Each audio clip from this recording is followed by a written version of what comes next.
নমস্কার বন্ধুরা, অর্কজ কিচেনে আপনাদের সবাইকে স্বাগত। আমার আজকের রেসিপি সোয়া চাংসের পরোটা। আমরা ডিনারে তো প্রায়ই রুটি তরকারি বানিয়ে থাকি, কিন্তু সেটা একঘেয়ে হয়ে যায়।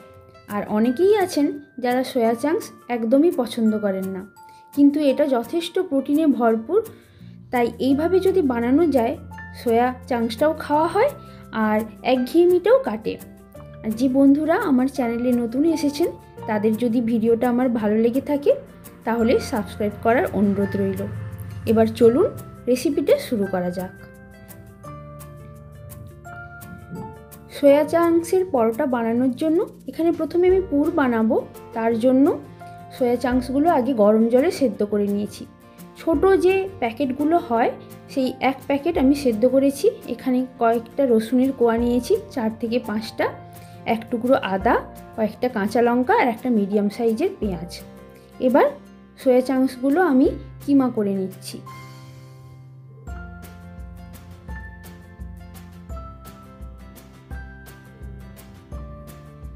এইভাবে আমি আর বাকিটা নিয়েও কিমা তৈরি করে নেব। এবার আটাটা মেখে নেব। আমি এটা পুরোটা আটা দিয়েই করব, আপনারা চাইলে ময়দা দিতে পারেন।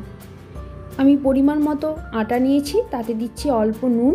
এবার একটু একটু করে জল দিয়ে যেমনভাবে আমরা রুটির ডো তৈরি করি সেইভাবে মেখে নেব। এতে তেল কিন্তু একটু আমি দেব না।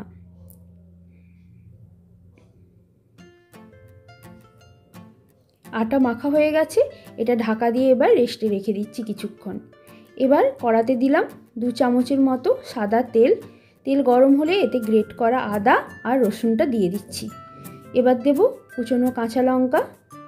এবার ভাজার একটা সুন্দর গন্ধ বেরোলে কুচনো পেঁয়াজটা দিয়ে কিছুক্ষণ নাড়াচাড়া করে নিচ্ছি।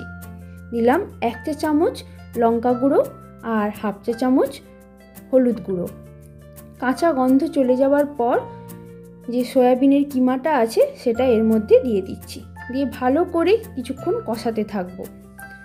সয়াবিনের যে গন্ধটা থাকে, এই কষাতে কষাতেই সেই গন্ধটা চলে যায়। আর এটা একটু গরম জলে সেদ্ধ করে নিলেও গন্ধটা আর থাকে না। দিচ্ছি অল্প একটু নুন আর চিনি। এবার দিলাম গরম মশলা আর এতে দিচ্ছি 2 টেবিল চামচ টমেটো কেচাপ। টেস্টটাকে ব্যালেন্স করার জন্য আরও একটু নুন চিনি এটা অ্যাড করলাম। এই পুরের টেস্টটা হালকা মিষ্টি হয়। এবার পুরটা একদম ঠান্ডা করে নেওয়ার পরই কিন্তু লেচির ভেতরে স্টাফ করব। এদিকে আটার ডোটা আরেকটু মেখে নিয়ে আমি লেচি কেটে নিচ্ছি। নর্মাল যে সাইজের রুটি করি তার থেকে একটু বড় আকারের লেচি কাটতে হবে এখানে।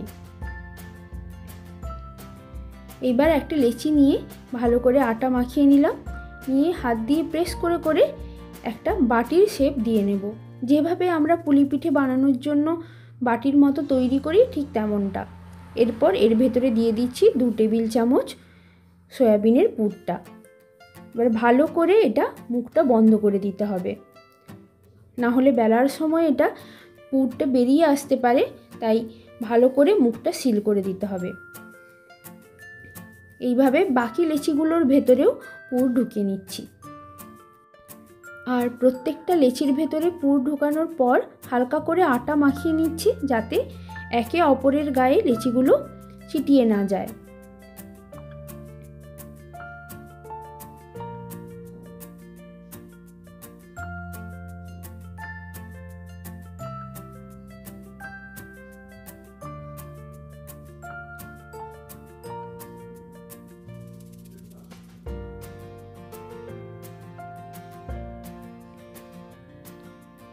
এখানে প্রত্যেকটা লেচি আমার তৈরি হয়ে গেছে। এবার বেলে নেব। প্রথমে লেচির ওপরে অল্প একটু আটা ভালো করে ছড়িয়ে দিলাম। এবার হালকা হাতে প্রেস করে করে প্রথমেই ভেতরে যেহেতু পুরটা দিয়েছি সেটা ভালোভাবে যাতে ছড়িয়ে যায় ভেতরে, তাই হালকা হাতে একটু প্রেস করে নিচ্ছি। এবার খুব হালকাভাবে বেলে নেব। বেশি প্রেসার দিয়ে বেললে পুর বেরিয়ে আসতে পারে, তাই খুব হালকাভাবে কিন্তু এটা বেলে নিতে হবে।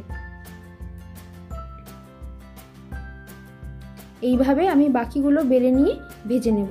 প্রথমে 2 পিঠ হালকা সেঁকে নেওয়ার পর অল্প করে তেল ছড়িয়ে ভেজে নিচ্ছি। খুব বেশি তেল কিন্তু এটা দিচ্ছি না।